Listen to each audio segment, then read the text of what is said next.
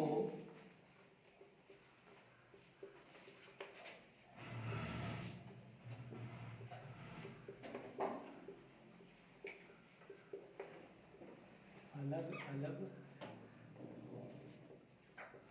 भागों का पूर्ण रूप से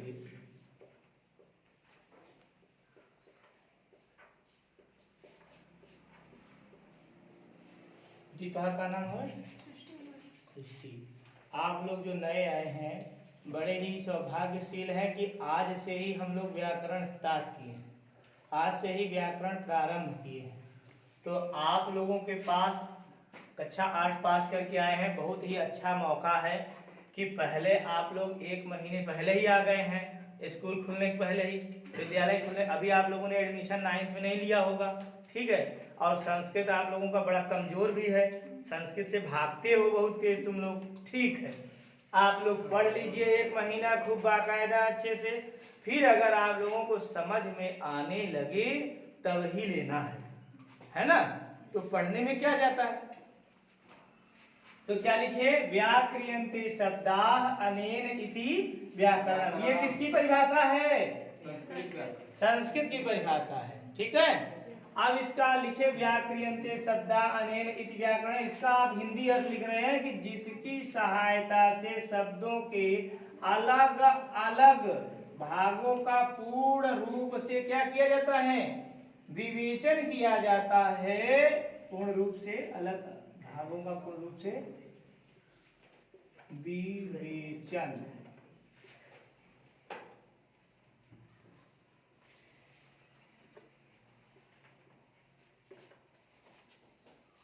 विवेचन किया जाता है।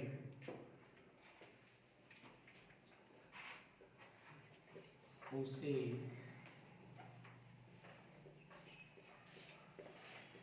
व्याकरण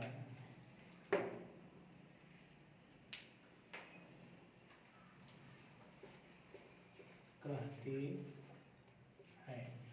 ध्यान दिया लड़कियों, बहुत ही सरल है। हम व्याकरण चाहे जिसका हो, चाहे संस्कृत का व्याकरण हो, चाहे हिंदी का व्याकरण हो, चाहे जिसका व्याकरण हो, व्याकरण पढ़ने के पहले हमें व्याकरण किसे कहते हैं यह जानना बहुत ही आवश्यक होता है, बहुत ही जरूरी होता है। भाई कोई ना कोई पूछ सकता है, अच्छा आप व्याकरण पढ़ रहे हैं, चलिए आप पहले व्याकरण माने क्या होता है यही बता दीजिए। तब आप कहेंगे ये तो हमारे गुरुजी नहीं बताए थे, व्याकरण किसी, ऐसी बात नहीं है। व्याकरण की सबसे पहले जानिए कि व्याक्रियन्ते शब्दाः अनेन इति व्याकरणम्, अर्थात जिसकी सहायता से या जिसकी सहायता शब्दों का अलग अलग भागों का पूरा विवेचन माने उनकी व्याख्या की जाए, उनको बताया जाए, वह क्या कहलाता है, व्याकरण कहलाता है। समझ में आया, ध्यान दीजिएगा। अब लिखिए आगे। अब देखिए आपका संस्कृत व्याकरण प्रारंभ हो गया है, और किस कक्षा का है यह, बोलिए, कक्षा 10। ये कक्षा 10 केवल कहने मात्र है। जो कुछ भी आज आप कक्षा 10 के अकॉर्डिंग व्याकरण पढ़ने जा रहे हैं वो क्लास 9th में भी है, और क्लास 11, 12, BA सब में आप पढ़ेंगे यही व्याकरण, ठीक है। तो घबराने की बात नहीं है। अब आइए इसी के आधार, व्याकरण की परिभाषा हम लोग जान गए, हिंदी जान गए, संस्कृत ये आप लोग याद कर लेंगे नहीं, ये वाला बताइए। व्याक्रियन्ते शब्दाः, हमारे साथ एक बार पढ़िए, व्याक्रियन्ते शब्दाः अनेन इति व्याकरणम्, व्याक्रियन्ते शब्दाः अनेन इति व्याकरणम्, व्याक्रियन्ते शब्दाः अनेन इति व्याकरणम्। 2 बार पढ़िए।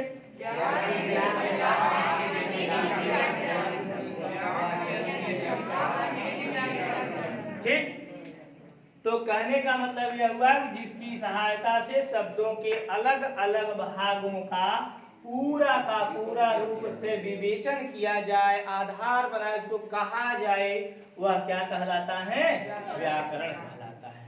आशा है समझ में आ गया होगा। अगर कभी पूछा जाएगा तो बता लेंगे, हाँ। अब आइए हम लोग अगले टॉपिक संस्कृत वर्णमाला पर चलते हैं। अगला टॉपिक आपका क्या बनेगा? संस्कृत वर्णमाला।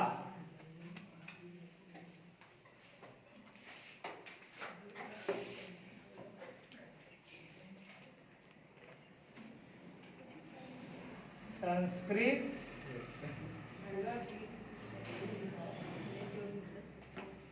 सूरज सो रहे हो क्या? संस्कृत वर्णमाला। अब ध्यान दीजिएगा, संस्कृत वर्णमाला के आधार पर ध्यान दीजिएगा, बहुत ही सरल है। लिखिएगा संस्कृत वर्णमाला, संस्कृत वर्णमाला के समस्त वर्णों को,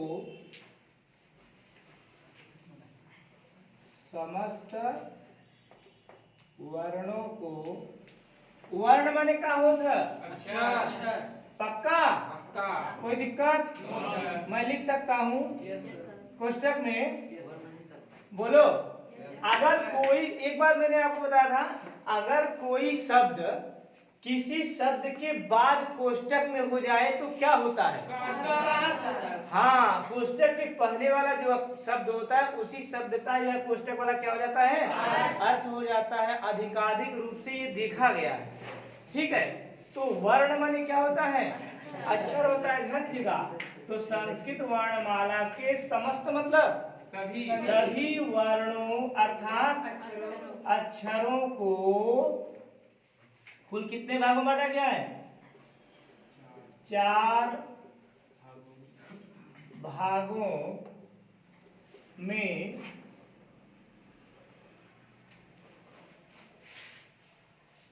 विभाजित किया गया है।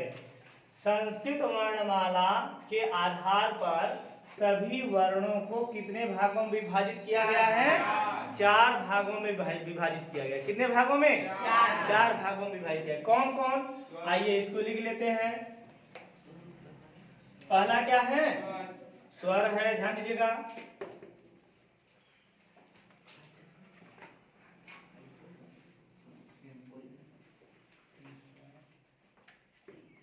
पहला है आपका स्वर, दूसरा है व्यंजन, तीसरा है अनुस्वार और चौथा है विसर्ग। अभी आ रहे थे तो वो मिला था, क्या नाम है? हाँ, सोनकर जी मिले थे। हम कहे कि आइए क्लास चल रहा है, आज से आपका संस्कृत व्याकरण वर्णमाला प्रारंभ होगा। कह रहे गुरुजी वो तो मैं पढ़ा हूँ। हम कहे चलो ठीक है, अच्छी बात है भाई, पढ़े हो, आ जाओगे थोड़ा और पढ़ लोगे, है ना, दोहरा लिया जाएगा। बोला था कि हमारा क्लास चलने लगा, अच्छे से कोचिंग करिए। हाँ सही बात है। संस्कृत वर्णमाला एकदम देखिए, मैं एकदम आप लोगों को शुरू से बता रहा हूँ, ठीक है, एकदम शुरू से। तो संस्कृत वर्णमाला को कितने भागों में बांटा गया है? 4। कौन कौन? स्वर, व्यंजन, अनुस्वार और विसर्ग। स्वर, व्यंजन, अनुस्वार और विसर्ग। पक्का? अब मैं एक प्रश्न आप लोगों से पूछ रहा हूँ, बताना, देखते हैं कौन बता पाता है। आप लोग क्लास 10th में पहुंच गए हैं, ऐसे कितने विद्यार्थी हैं जिनको क ख याद है अभी तक? बता। जिसको पूरा याद होगा वही बताएगा। किसको याद है? हाथ उठाओ। लिखा था ना। लिख रहा है? चलो तुम बताओ। ऋचा बताएगी। क ख ग घ अंग च छ ज झ ञ ट ठ ड ढ अड़ त थ द ध न प फ ब भ म य र ल व स ख स ह छ त्र ग। शाबाश। कुल कितने हुए? 36। हाँ, बैठ जाओ।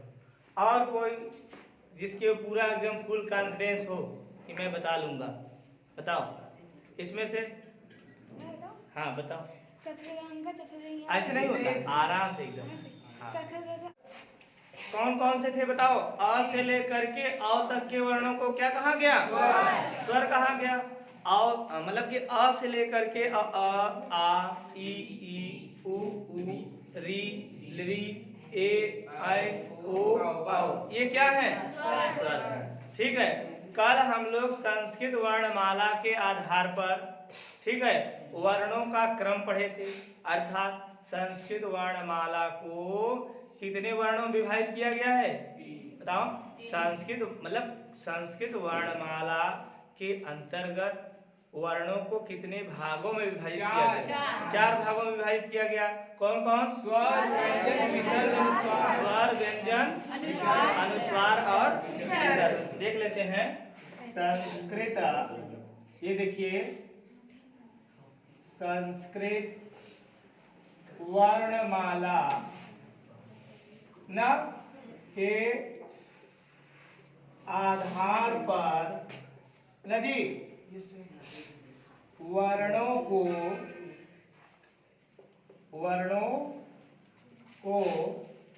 कितने भागों में विभाजित किया गया? यही प्रश्न था। बोलिए।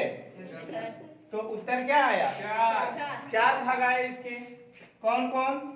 पहला क्या था? स्वर। दूसरा व्यंजन। तीसरा अनुस्वार। चौथा विसर्ग। अब हम लोग यह जान गए हैं, ध्यान दिया लड़कियों, अब हम लोग यह जान गए हैं कि संस्कृत वर्णमाला के आधार पर वर्णों को कुल 4 भागों में विभाजित किया गया है। पहला क्या है? स्वर है। दूसरा व्यंजन। तीसरा और चौथा विसर्ग है। ठीक। इसी के आधार पर मैंने आपको कल स्वर बताया था कि अ आ ई उ री लरी ए ऐ ओ औ। क्या है ये? स्वर है। ये भी कल की कक्षा में आप लोग पढ़ चुके हैं। ठीक। इसके आधार पर अब आप देखेंगे क्या कि स्वर के भी कितने भेद होते हैं। ध्यान दीजिएगा, स्वरों के भी भेद होते हैं। अब देखिए, स्वर के भेद, स्वर के कुल कितने भेद होते हैं? 3 भेद होते हैं। 3 भेद होते हैं। पहला क्या है? ह्रस्व स्वर। ठीक है। दूसरा क्या है? दीर्घ स्वर। और तीसरा क्या है? प्लुत स्वर। अब ध्यान दीजिएगा, संस्कृत वर्णमाला के आधार पर स्वरों के कुल कितने भेद हुए? 3 हुए। कौन कौन? ह्रस्व स्वर, दीर्घ स्वर और प्लुत स्वर। याद रखिएगा, ह्रस्व स्वर, दीर्घ स्वर और प्लुत स्वर। कितने स्वर हुए? 3। अब मैं आप लोगों से एक बार फिर से पूछ लेता हूं, बहुत ध्यान से सुनना और उत्तर देना। ठीक। संस्कृत वर्णमाला के आधार पर वर्णों को कुल कितने भागों में विभाजित किया गया है? 4। बताइए, कितने भागों में? 4 भागों में विभाजित किया गया है। कौन कौन? स्वर, व्यंजन, विसर्ग और अनुस्वार। क्लियर? ये 4 भागों में विभाजित किया गया। फिर उसके बाद जो है स्वर, पहला क्या आया? स्वर आया। स्वर का जब नाम लिए तो हमें पता चला अ से लेकर के अ तक के जितने वर्ण होते हैं क्या कहलाते हैं? स्वर कहलाते हैं। विपिन कहाँ है? समझ में आ रहा है? आगे ध्यान देना। अब ये जो स्वर है आपका, स्वर के भी कुल 3 भेद होते हैं। कितने भेद होते हैं? 3। संस्कृत में स्वरों के कुल कितने प्रकार हैं? 3 प्रकार हैं। कौन कौन? और प्लुत स्वर। क्लियर हुआ? स्वर के कुल कितने भेद हैं? 3। ह्रस्व स्वर, दीर्घ स्वर और प्लुत स्वर। अब आइए हम लोग आगे बढ़ते हैं जल्दी से कि ह्रस्व स्वर किसे कहते हैं। अगली हेडिंग आप लोग लिखिए, ह्रस्व स्वर किसे कहते हैं। ये हेडिंग नहीं है, हेडिंग आप बनाएंगे ह्रस्व स्वर।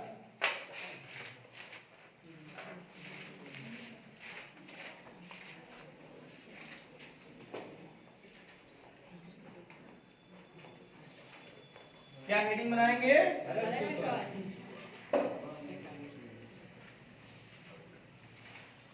ह्रस्व स्वर। क्या लिखेंगे? ह्रस्व स्वर। अब इसके आधार पर ह्रस्व स्वर क्या है इसको हम लोग लिखते हैं, फिर उसके बाद फिर समझते हैं। ठीक, अब देखिए, लिखिए, जिन वर्णों के उच्चारण में, जिन वर्णों के उच्चारण में, जिन वर्णों के उच्चारण में कम समय अर्थात कम समय लिखाई दे रहा है, अर्थात केवल एक मात्रा का बोध हो, उन्हें ह्रस्व स्वर कहते हैं। ठीक है, जिन वर्णों के उच्चारण में बहुत कम समय का बोध हो, अर्थात केवल एक मात्रा का बोध हो, उन्हें क्या कहते हैं? ह्रस्व। एक प्रश्न आप लोग ध्यान दीजिएगा, याद रखिएगा, बताएं कि संस्कृत वर्णमाला के आधार पर स्वर को कुल कितने भागों में विभाजित किया गया है? तो क्या बताएंगे? 3 भागों में विभाजित किया गया ना, ह्रस्व स्वर, दीर्घ स्वर और प्लुस स्वर, यही बताया गया है ना, ह्रस्व स्वर, दीर्घ स्वर और प्लुस स्वर। इसके अकॉर्डिंग हम क्या पढ़ रहे हैं? पहला ह्रस्व स्वर किसे कहते हैं। तो हमने क्या पढ़ा? जिन वर्णों, वर्ण मतलब हाँ, इसको आप याद रखिएगा। ठीक, अब आइए थोड़ा इसका उदाहरण जान लेते हैं। उदाहरण,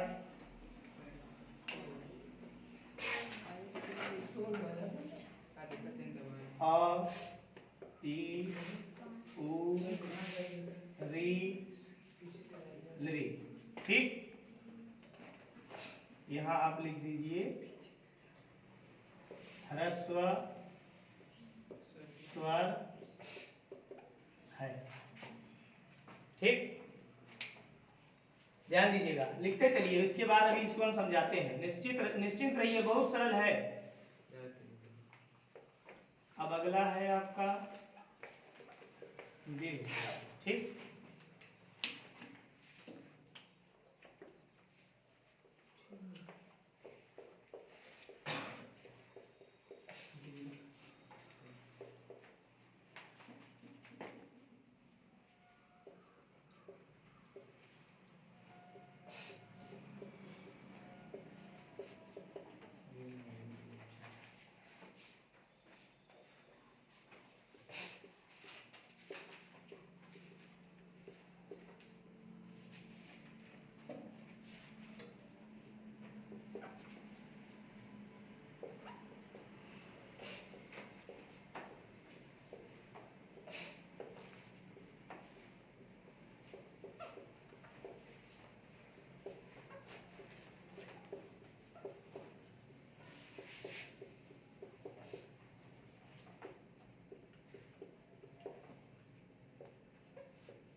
देखिए यूपी बोर्ड कक्षा 10, ध्यान दीजिएगा, यूपी बोर्ड कक्षा 10, विषय संस्कृत। ठीक, इसके आधार पर आपका व्याकरण का भाग कल दिनांक 5 मई 2022 से प्रारंभ हो गया है। आप सभी विद्यार्थी भी ध्यान दीजिएगा, जो आपके अगल बगल आस पड़ोस के जितने विद्यार्थी हैं जो कक्षा 10 या कक्षा 9 में संस्कृत विषय लिए हुए हैं, उनको यह सूचना दे दीजिए कि संस्कृत व्याकरण जो है प्रारंभ कर दिया गया है। ठीक है, आप व्याकरण यहाँ पर आप चाहे YouTube चैनल पर पढ़ सकते हैं या यहाँ पर आकर के ऑफलाइन भी पढ़ सकते हैं। यहाँ पर कक्षा चलाने का समय कितना है? 6 से 7:50 से लेकर के 9 बजे तक संस्कृत व्याकरण आपको यहाँ पर ऑफलाइन मोड में भी मिल सकता है, जैसा कि आप लोग यहाँ पे पढ़ रहे हैं। और जो कुछ भी विद्यार्थी पढ़ना चाहते हैं संस्कृत व्याकरण कक्षा 10 और कक्षा 9 का, तो यहाँ पर आकर के लगभग 7:30 बजे आ जाएंगे, तो 7:50 से क्लास चालू होता है। ठीक, 7:50 से लेकर के 9 बजे तक आपको संस्कृत व्याकरण पढ़ाया जाएगा। जल्द से जल्द इसको पढ़ा करके ख़त्म किया जाएगा, इसलिए आप जितने भी लोग हैं और जो कोई पढ़ना चाहते हैं उनको भी यह सूचना दे दीजिए। ठीक, अब आइए हम लोग यहाँ पर ध्यान देते हैं। पहला हमने क्या लिखा? ह्रस्व स्वर और दूसरा दीर्घ स्वर। आइए हम इसको समझते हैं आखिर ह्रस्व स्वर और दीर्घ स्वर क्या है। ठीक, अब ये ह्रस्व स्वर और दीर्घ स्वर क्या है? कह दीजिए कि स्वर का ही ये भाग, स्वर के ही ये क्या है? भेद है, भाग है ना। अब ध्यान दीजिएगा ह्रस्व स्वर किसे कहते हैं? कहा जा रहा है कि वह स्वर, ध्यान दीजिएगा, ह्रस्व स्वर किसे कहते हैं? ह्रस्व स्वर जिन वर्णों के उच्चारण में, देखिए लिखा है जिन वर्णों के उच्चारण में कम समय लगे। उच्चारण का मतलब क्या होता है? बोलना, कहना। ठीक है, वर्ण मतलब अच्छा। ध्यान दीजिएगा, हम पढ़ क्या रहे हैं? ह्रस्व स्वर। ठीक है, लिखा है कि जिन वर्णों के, वर्ण मतलब अच्छा, जिन अक्षरों के उच्चारण में माने कहने में बहुत ही कम समय लगे, अर्थात केवल और केवल एक मात्रा का ही बोध हो, मतलब एक मात्रा ही प्रदर्शित की जाए, वह क्या कहलाता है? ह्रस्व स्वर कहलाता है। क्या कहलाता है? ह्रस्व स्वर कहलाता है। जैसे देखिए अ, ई, उ, री, ली, इन सब में देखिए सिंगल मात्रा है, अ की मात्रा है ना। अ क्या है? एक मात्रा का बोध करा रहा है। कभी कभी ध्यान दीजिएगा परीक्षा में यह भी, सूरज, कभी कभी परीक्षा में यह भी पूछा जाता है कि ह्रस्व स्वर की संख्या कुल कितनी है? तो आप क्या बताएंगे? ह्रस्व स्वरों की संख्या कितनी है? 5 है। ह्रस्व स्वर कहते किसे हैं? जिन वर्णों के उच्चारण में कम समय अर्थात केवल एक मात्रा का बोध हो, वह क्या कहलाता है? ह्रस्व स्वर। इतना समझ में आया? इसी के आधार पर ह्रस्व स्वरों की संख्या कुल कितनी है? 5 है। कौन कौन? अ, छोटी ई, छोटा ऊ, छोटी री और ली, इन सभी को हम क्या कहते हैं? ह्रस्व स्वर कहते हैं।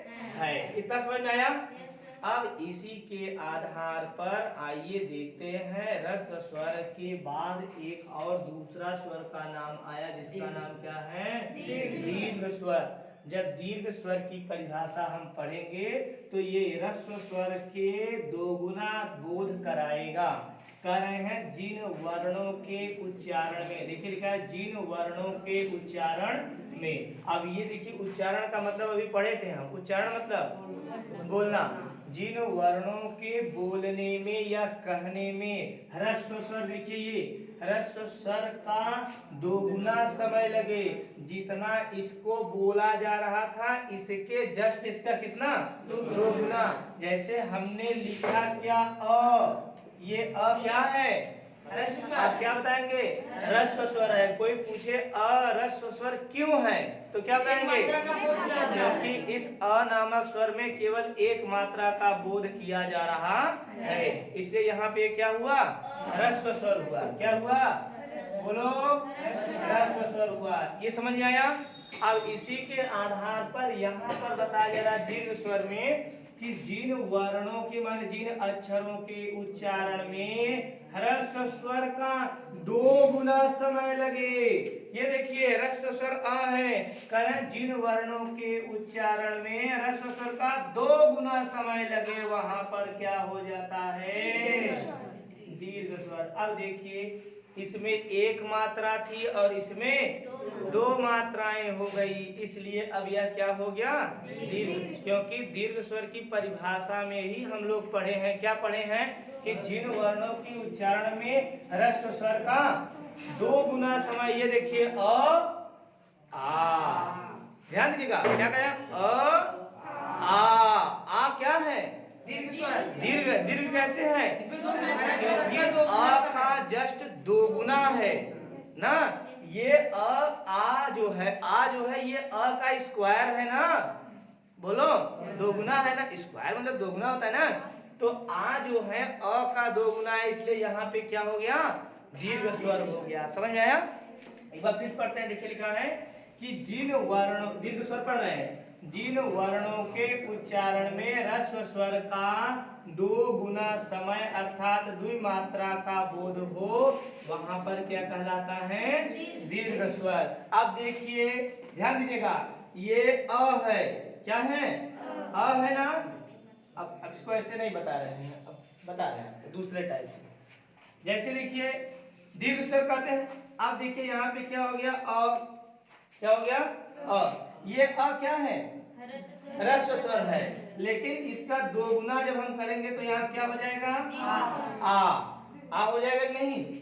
अब ये देखिए छोटी ई है, और जब इसका 2 गुना करेंगे तो बड़ी ई। ये देखिए छोटा ऊ है, और इसका 2 गुना करेंगे तो बड़ा ऊ। और ये री है, इसका 2 गुना करेंगे तो बड़ी री हो जाएगी। री केवल दीर्घ होता है, ह्रस्व होता है, ध्यान दीजिएगा। री का दीर्घ नहीं होता है। फिर उसके बाद अ ई उ री, और उसके बाद देखिए ये ए हो गया। ए ओ आए आओ, ए ओ आए आओ। अब गिन लीजिए कितने हैं? 1 2 3 4 5 6 7 8।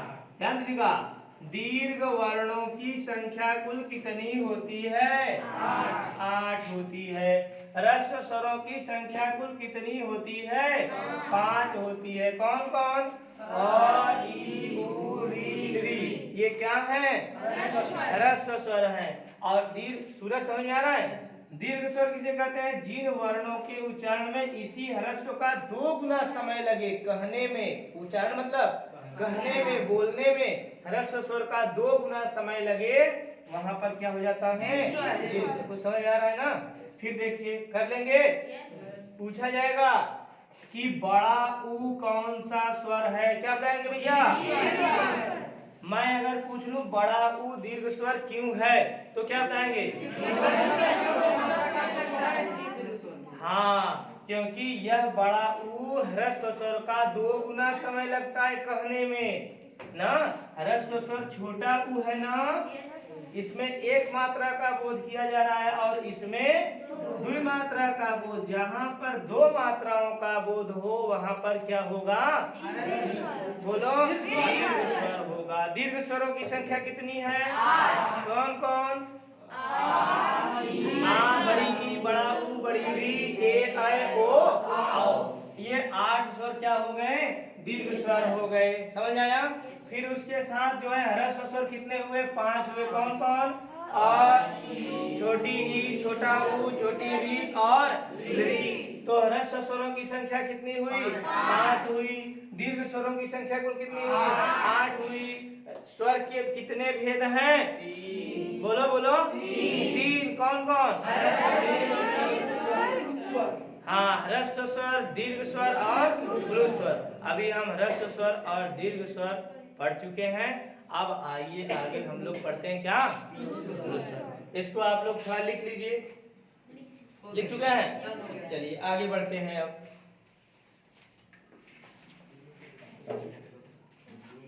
समझ में आ रहा है ना प्रियंका?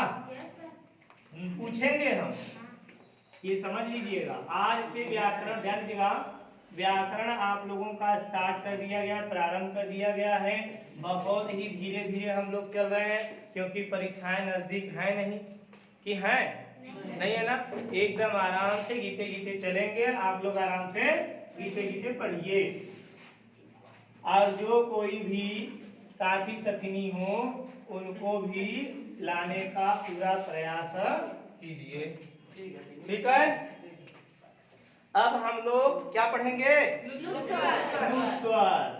ये भी देखिए बड़ा मजेदार है भैया, प्लुत स्वर। इसका नाम हुआ, देखिए कितना गजब है। क्या नाम है इसका, प्लुत स्वर। क्या नाम है, प्लुत स्वर।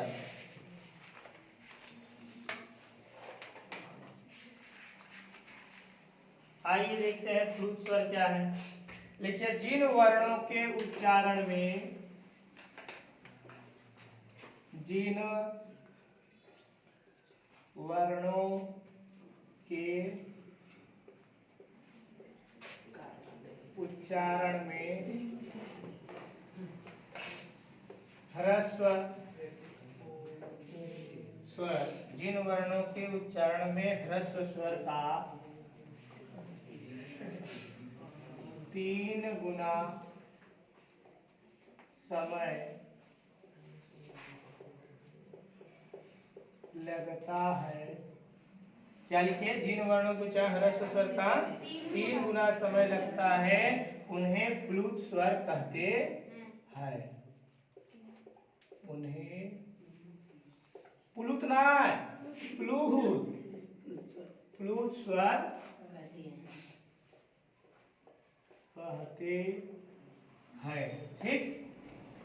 आगे लिखिए लाइन छोड़ करके कि इनको दर्शाने के लिए, इनको दर्शाने के लिए इनके बाद 3 का अंक, इनके बाद 3 का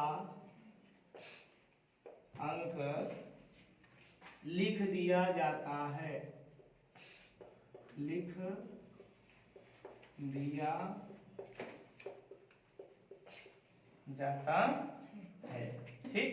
3 का अंक लिख दिया जाता है। 3 यहाँ पे एक ऐसे भी बना लीजिए, 3 का अंक लिख दिया जाता है, ठीक।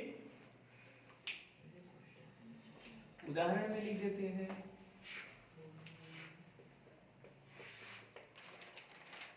उदाहरण में जैसे आपका हो जाएगा ओम, ठीक, लिख लीजिए।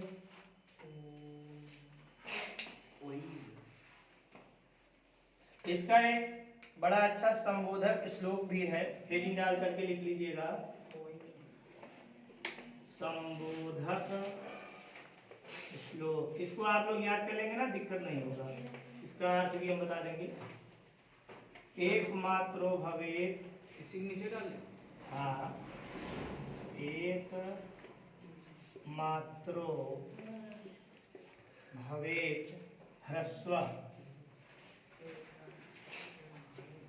एक मात्रो भवेत ह्रस्व, द्विमात्रो,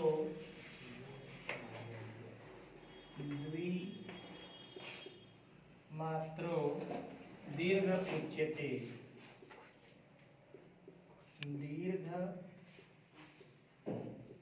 उच्यते, त्रिमात्रश्च, त्रिमात्रश्च, त्रिमात्र, प्लुतो, प्लुतो गेयो, प्लुतो गेयो, व्यंजनम चार्धमात्रकम, व्यंजनम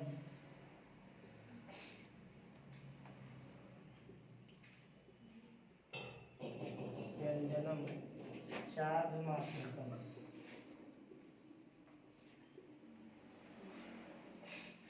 व्यंजनम चार्धमात्रकम।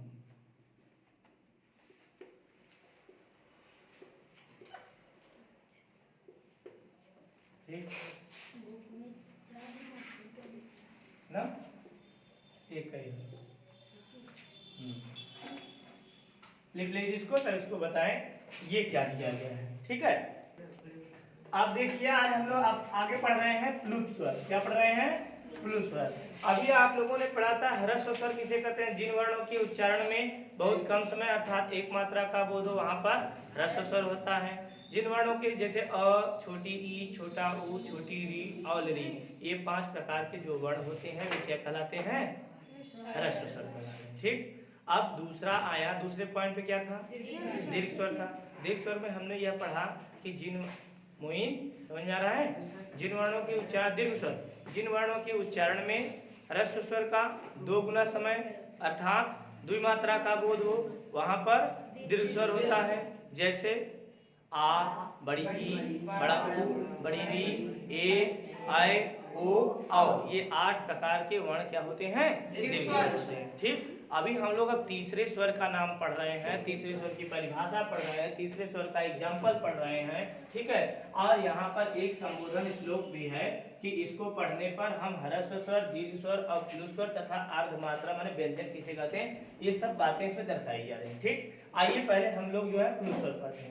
प्लुत स्वर में देखिए लिखा है कि जिन वर्णों के उच्चारण में, इसका मतलब जिन वर्णों को बोलने में, जिन वर्णों को कहने में, बोलने में ह्रस्व स्वर का 1 गुना नहीं, 2 गुना नहीं, बल्कि 3 गुना समय लगे।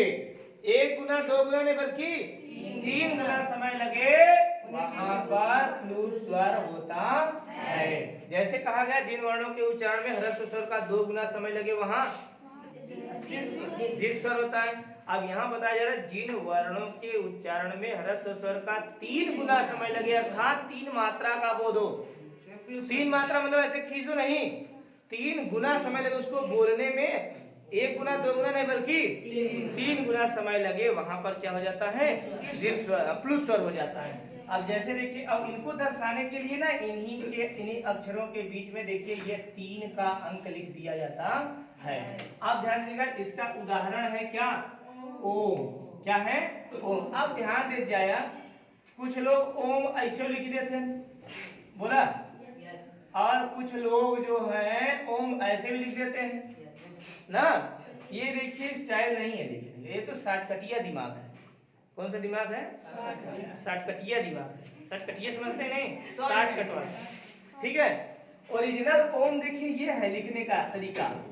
ओ लिखेंगे, ये देखिए ओ लिखेंगे और 3 का निशान देंगे और इधर म। अब जैसे ध्यान दिए पढ़िए, और ये क्या है? ह्रस्व है, और इसी बगल में आ, ये क्या है?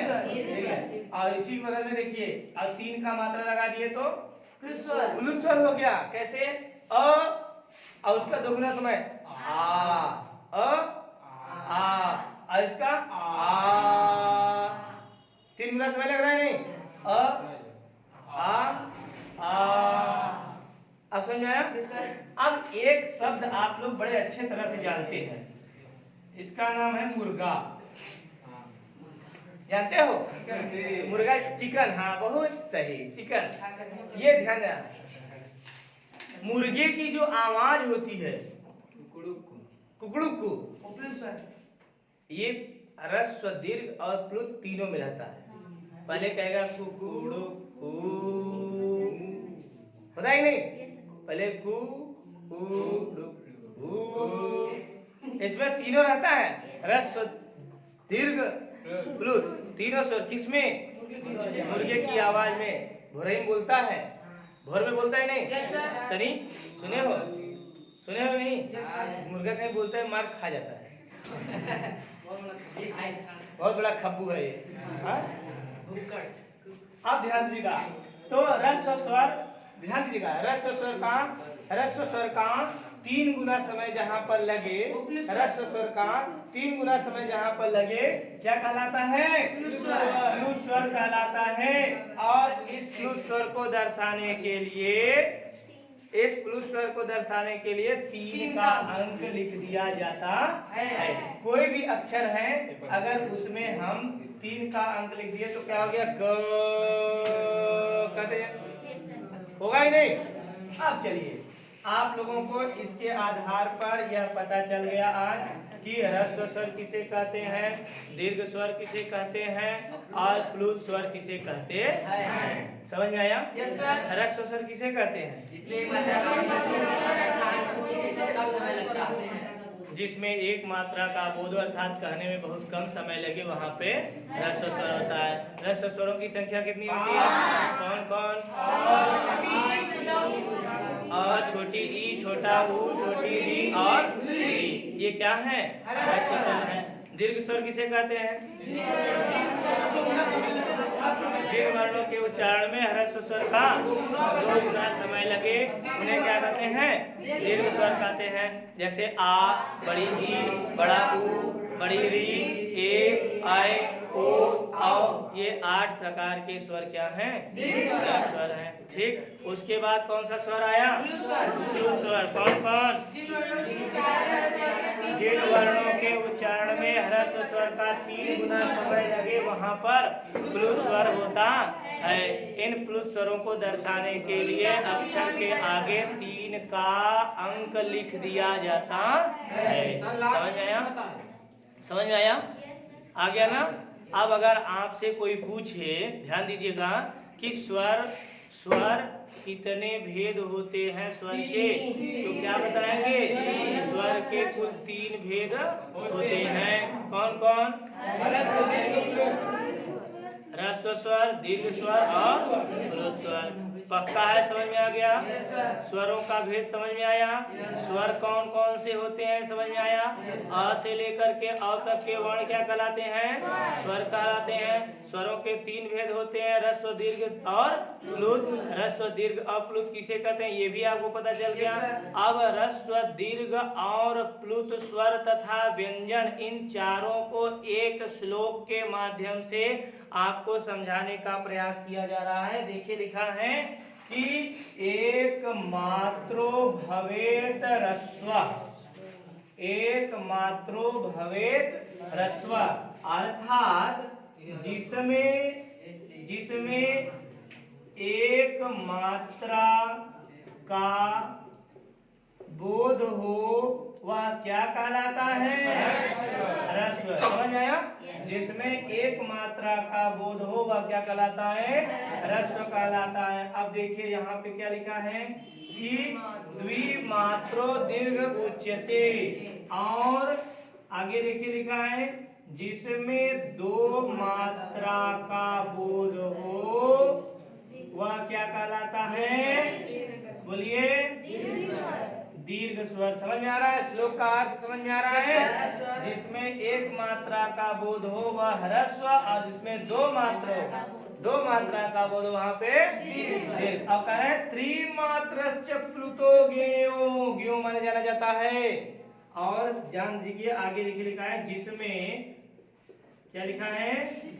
जिसमें 3 मात्रा का बोध हो वहां पर प्लुत होता है। और आगे देखिए लिखा है कि व्यंजनम च अर्धमात्रम, अर्ध मतलब क्या होता है? आधा।